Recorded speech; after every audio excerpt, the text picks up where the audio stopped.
Hi, my name is Danielle Escobar. And I'm Courtney Pasquale. And we're going to present to you our poster on what are the best practices of communication and interactions for computational tool development. Now that sounds pretty serious, but basically our presentation is trying to discover the best way a group can communicate with one another. We've all had group presentations and we've all had to work in groups throughout our college experience. Many of us know of many good ways to work with groups and many bad ways to work with groups. We decided to use what best works with groups and how that can develop into our research question. We decided to use RQ2. What RQ2 is asking is what interactions linking people to people, object to object, and people-object mutually constitute the co-occurrence of tool implementation and virtual organizing in e-science. So basically this is asking what tools help groups work together, communicating with one another, that help them create tools, which is why we decided to look at group communication. It's very essential that a group can work efficiently and well together in order for their tool to be successful. If a group doesn't communicate well, doesn't have monthly meetings, doesn't institute programs that will help them succeed, their tool will never reach off its feet.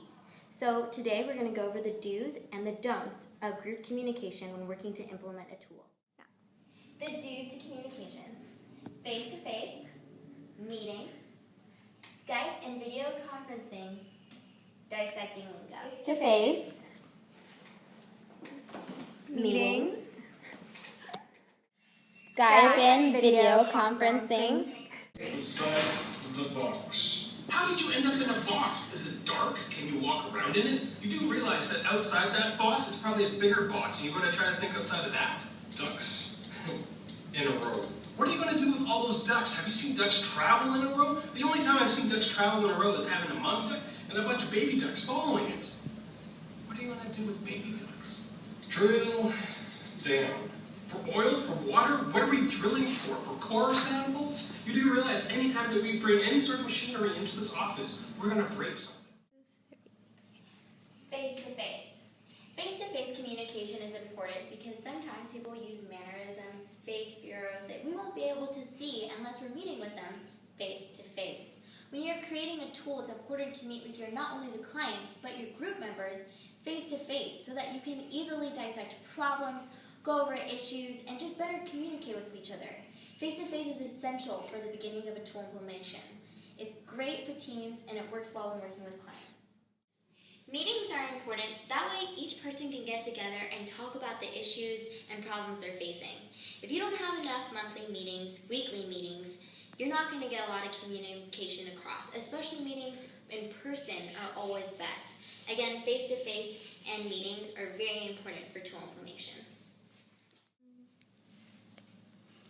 Skype and video conferencing is also very important.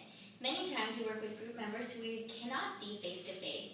Skype and video conferencing changes this. We are able to meet with group members from all over the world, talk to them about the problems of the tool, and see hands-on exactly what they're looking at. This is a very important step in having successful group communication. Lastly, dissecting lingo. Many of us have worked with people who use words or maybe jargon that we would not understand or we've never used before. By dissecting lingo within a group, you can avoid embarrassing confrontations or problems when people don't understand what you're trying to say. Ladies and gentlemen, can I please have your attention? Are you having burritos for lunch? I'm just poking somebody on Facebook. The question is whether we're going to go forward to tomorrow or we're going to go past to the back. Innocent. What we've got here is failure to communicate.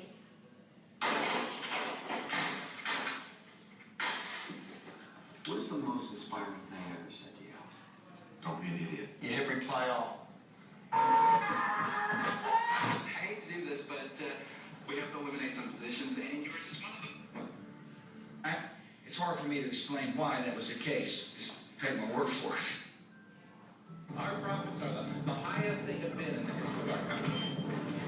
But maybe I need to be even approachable.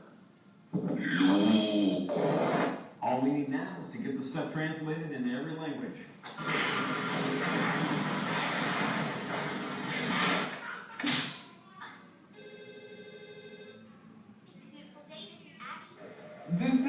German Coast Guard. The don'ts of communication is email.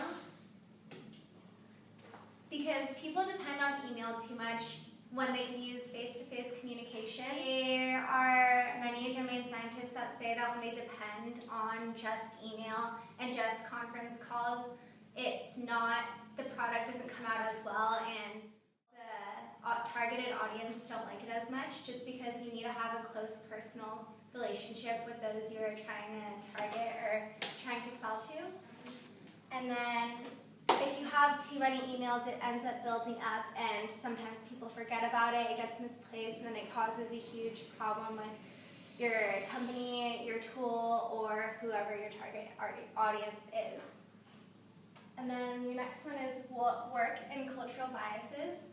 Some people have cultural issues in the middle of the tool development process because they have had their own ideas of how the tool should go, and they'll have two separate ideas, and they will only see their way as the right way, even though both ways could be beneficial for whoever you're trying to target.